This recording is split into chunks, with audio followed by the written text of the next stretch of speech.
আসসালামু আলাইকুম প্রিয় শিক্ষার্থী, তোমাদের স্বাগত জানাচ্ছি দশম শ্রেণীর প্রাক নির্বাচনী পরীক্ষার গণিত ক্লাসে। তো আজকে ইতিমধ্যে আমি কয়েকটি ক্লাস আপলোড করেছি। তো আজকে আমি 3 নম্বর সৃজনশীল এই পাশে উঠিয়েছি। দেখো, আসলে উদ্দীপক বলেছে 2 অঙ্ক বিশিষ্ট একটি সংখ্যার অঙ্কদ্বয়ের সমষ্টি 12, সংখ্যাটির অঙ্কদ্বয় স্থান বিনিময় করলে প্রাপ্ত সংখ্যা মূল সংখ্যা অপেক্ষা 18 কম। আর একটা উদ্দীপক একই সাথে একটি প্রকৃত ভগ্নাংশের লব ও হরের সমষ্টি 15, ভগ্নাংশটি লব ও হরের বর্গের অন্তর 15। আচ্ছা, তাহলে এখন আমরা ক নম্বরে যাই, তারপরে উদ্দীপক রিলেটেড যেগুলো সেগুলো আমরা পরে দেখাচ্ছি। ক নম্বরে বলেছে সমাধান করো এক্স এ।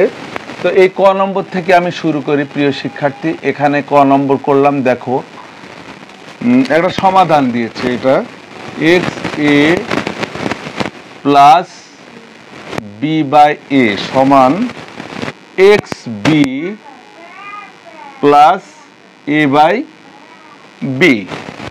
তো এই সমাধান, তো এখানে আমরা একটা কাজ করব, এক্স এর পাশে এক্স নিয়ে আসবো। ঠিক আছে, একটা সমাধান অনেকভাবে করা যায়। অর্থাৎ আমরা এখানে নিয়ে আসলাম এক্স এ, এটা যখন সমান সমান পার করলাম মাইনাস এক্স বাই বি সমান এখানে এ বাই বি আছে, আর এইটা হচ্ছে আমরা এই বি আর এ ওই পাশে নিয়ে গেলাম, অর্থাৎ মাইনাস বি বাই এ। আচ্ছা, এখান থেকে যা আমরা দেখব, দেখো এখানে হচ্ছে অনেক সুন্দরভাবে, এখানে যদি আমরা লসাগু করি এ বি, অর্থাৎ এ দিয়ে ভাগ করলে বি এক্স মাইনাস বি দিয়ে ভাগ করলে এ থাকে এ এক্স সমান, এখানেও আমরা এ বি লিখছি। ঠিক আছে, তো এখানে দেখো লসাগু এ বি, অর্থাৎ বি দিয়ে ভাগ করলে এ, এ গুণ করলে এ স্কোয়ার মাইনাস এ দিয়ে ভাগ করলে বি। আচ্ছা, এ দিয়ে ভাগ করলে বি, বি বি গুণ করলে বি স্কোয়ার। তাহলে শিক্ষার্থীরা দেখো, আমরা কিন্তু এই এ বি এ বি কেটেও দিতে পারি, তাহলে অঙ্ক আরো সহজ হয়ে যাবে। দেখো এখানে আমরা এক্স এর মান নিব, এক্স অথবা ওয়াই। তো এক্স কমন নিলে কি থাকে, বি মাইনাস এ, এই এখান থেকে সমান এখানে কি এ স্কোয়ার মাইনাস বি স্কোয়ার। অর্থাৎ এখানে দেখো আমরা আর একটা কাজ করি, যে এক্স এর মান নিলে এ প্লাস বি ইন্টু এ মাইনাস বি, এইটা সূত্র হয়ে গিয়েছে।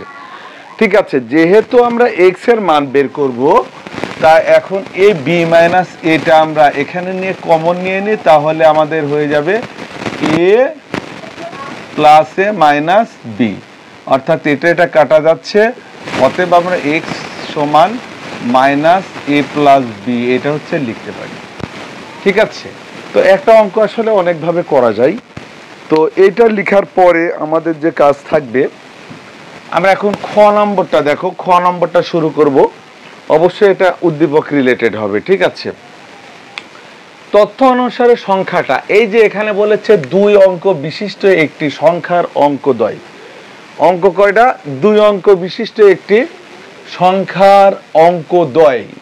মনে করো আমি এই যে খ নম্বর এখানে শুরু করি, আমি বুঝাচ্ছি 3 10 5 35, এখানে এটা হচ্ছে একক আর এটা হচ্ছে দশক। তাহলে 2 অঙ্ক বিশিষ্ট একটা সংখ্যা, এর সংখ্যার অঙ্কদ্বয়ের সমষ্টি 12 অঙ্ক, মানে এখানে যে 2টা সংখ্যা থাকবে সেই 2টা যোগ করলে হবে 12।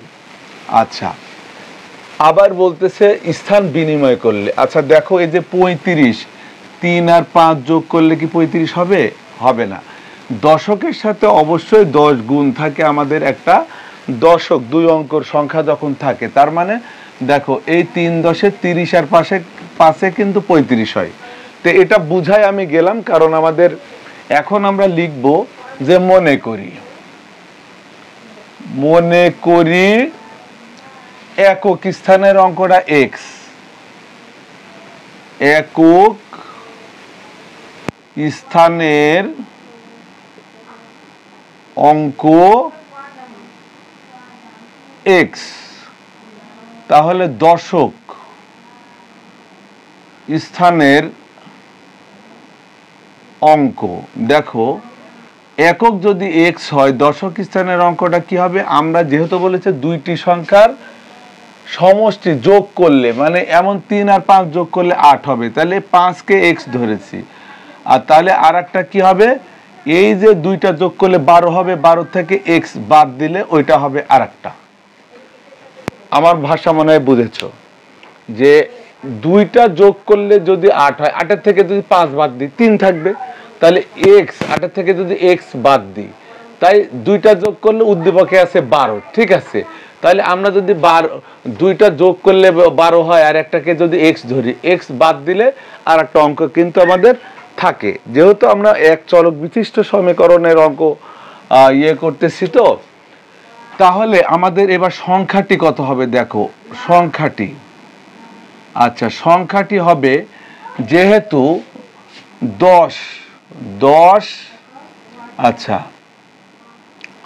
10, এই যে আমি বলেছি প্রথম দশকের সাথে 10 গুণ থাকবে, অর্থাৎ গুণন দশক, এইটা 12 মাইনাস x, আচ্ছা যোগ তার সাথে কত আছে, এই 5 আমরা যোগ করছি, দেখো 3 10 30 যোগ 5 35, অর্থাৎ একক হচ্ছে x ধরছি, xটা এখানে যোগ হচ্ছে, ঠিক আছে। তো আমরা সমীকরণ বানাবো, ঠিক আছে। জাস্ট এখানে ক নম্বরটা অবশ্য মুছে দিলেই ভালো হতো। আচ্ছা দেখি কি করা যায়, এটা কমপ্লিট হয় কিনা আমরা দেখি। তো এখানে দেখো আমরা যদি এখানে এমন করি, সমান সমান 12 10 কে 120 শুধু, আর এখানে মাইনাস 10x প্লাস ax, অর্থাৎ দেখো 120, এখানে মাইনাস 10x এর থেকে 1x গেলে 9x, এইটা হবে আমাদের সংখ্যা। কিন্তু এখানে আবার শর্ত দিয়েছে যে দেখো যে স্থান অঙ্কদ্বয় স্থান বিনিময় করলে, তার মানে এটা একটা অঙ্ক আর এটা একটা অঙ্ক, এটা যদি চেঞ্জ করা যায় এখন তো যে সংখ্যা পাওয়া যাবে, বলছে অঙ্কদ্বয় স্থান বিনিময় করলে প্রাপ্ত সংখ্যা মূল সংখ্যা এটার থেকে 18 কম হবে। তাহলে স্থান বিনিময় করলে আমরা লিখি স্থান বিনিময় করলে, আচ্ছা স্থান বিনিময় করলো, তাহলে দেখো এই 10 তো আমার থাকবেই, কারণ দশকের সাথে সবসময় 10 থাকবে। তাহলে আমরা স্থান বিনিময় করে এটা আসবে, এটা ওই পাশে যাবে আর এটা এই পাশে আসবে, অর্থাৎ 10x, আচ্ছা প্লাস 12 মাইনাস x, এখানে যেমন হলো যে 10x দশকেরটা ছিল তার সাথে প্লাস x, ঠিক এটা চেঞ্জ হয়ে এই এক্সটা আগে গেল 10 এর সাথে গুণ, আর এই 12 মাইনাস x যোগ হলো তার সাথে, অর্থাৎ আমরা কি পাচ্ছি এখান থেকে দেখো 12x এর থেকে 1x বাদ দিলে কত হয়, 9x প্লাস 12, এটা হচ্ছে স্থান বিনিময় করলে যে সংখ্যা পাওয়া যায়, সেই স্থান বিনিময় করে পেলাম। আচ্ছা এখন প্রশ্ন মতে এখানে অঙ্ক শেষ হয়ে যাবে, প্রশ্ন মতে কি করা যায় দেখো তোমরা, খুবই সহজ হয়ে যাবে। যে বলেছে যে অঙ্ক পাওয়া যাবে এইটা সমান হবে, আগে যে ওই যে এখানে বলেছে দেখো যে প্রাপ্ত সংখ্যা মূল সংখ্যা আমরা এই যে এখানে বের করেছি যে সংখ্যাটি, এটা মূল সংখ্যার চেয়েও কত কম হবে, 18 কম হবে। এই সংখ্যাটা বলেছে প্রাপ্ত সংখ্যা মূল সংখ্যা অপেক্ষা 18 কম, স্থান বিনিময় করলে যে সংখ্যা পেলাম এই সংখ্যা চেয়ে 18 কম, এই সংখ্যা সমানই, অর্থাৎ আমরা এখানে লিখব প্রশ্ন মতে দেখো এখানে এই যে 9x প্লাস 12 সমান কত হচ্ছে, 9x প্লাস 12 সমান মূল সংখ্যাটা কত, এই যে 120 মাইনাস 9x, তার চেয়েও মূল সংখ্যার চেয়ে কত কম, 18 কম, এখানে আমরা 18 লিখে দিলাম। আচ্ছা এখন দেখো এটা পরের অংশ, বা আমরা x গুলো এক জায়গায় করি, দেখো 9x, এই x সমান সমান থেকে এই পাশে আসলে প্লাস 9x সমান এখানে 120 আর এই মাইনাস 18, আর এই 12 সংখ্যাটা ওই পাশে গেলে মাইনাস 12। তাহলে শিক্ষার্থীরা দেখো 9 9 কত, 18x সমান 120, আর দুইটার আগেই মাইনাস, তাই মাইনাস 18 12 30, বা 18x সমান 90, বা তোমরা জানো গুণ হিসাবে থাকলে ভাগ হবে x সমান 90/18। তো আমরা যদি ভাগ করি দেখো, অতএব x সমান 5।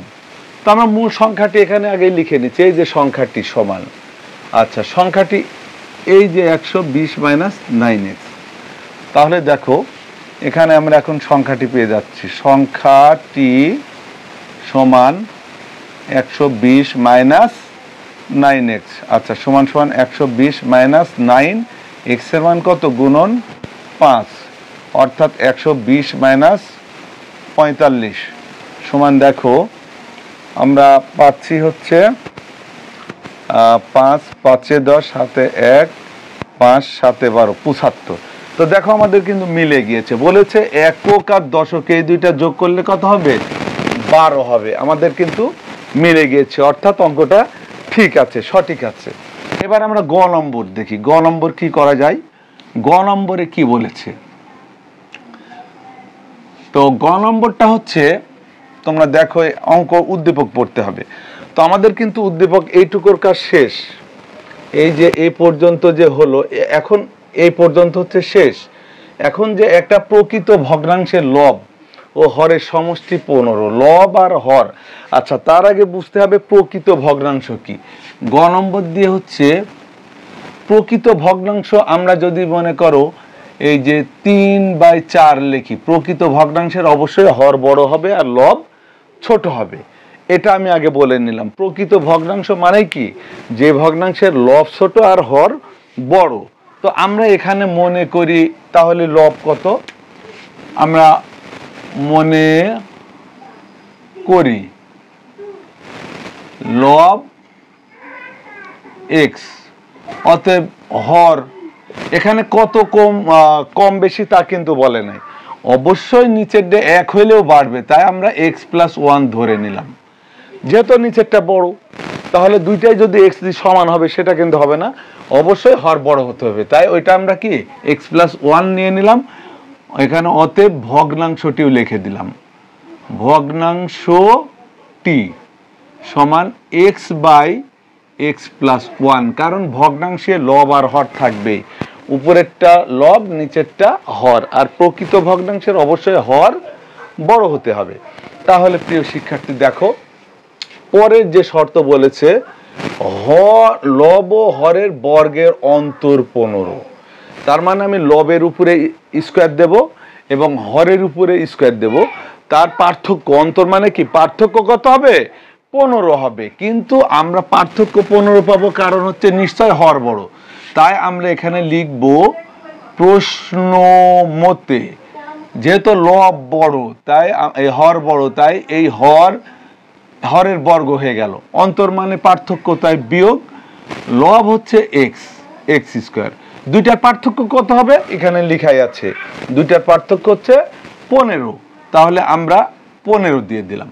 তাহলে দেখো বা এর সূত্র যদি লিখি a + b হোল স্কোয়ার, অর্থাৎ a² + 2ab + b² - x² সমান 15। তো দেখো এই দুইটা অলরেডি আমরা কেটে দিতে পারি, প্লাসেও x² মাইনাসেও x²। তাহলে তোমরা দেখো এখানে থাকে 2x + 1 সমান 15, 1 এর উপর স্কয়ার দিলে 1, বা দেখো তোমরা 2x সমান এই সংখ্যাটাকে ওই পাশে নিয়ে যাব 15 - 1। তাহলে তোমরা দেখো বা 2x সমান 14, বা শুধু x সমান 14/2, অতএব x সমান 7, এটা ভাগ করলে 7। এখন আমাদের কিন্তু x এর মান যেহেতু বের হয়ে গেছে, এখানে ভগ্নাংশটি নির্ণয় করো। তাহলে আমরা এবার লিখব যে ভগ্নাংশটি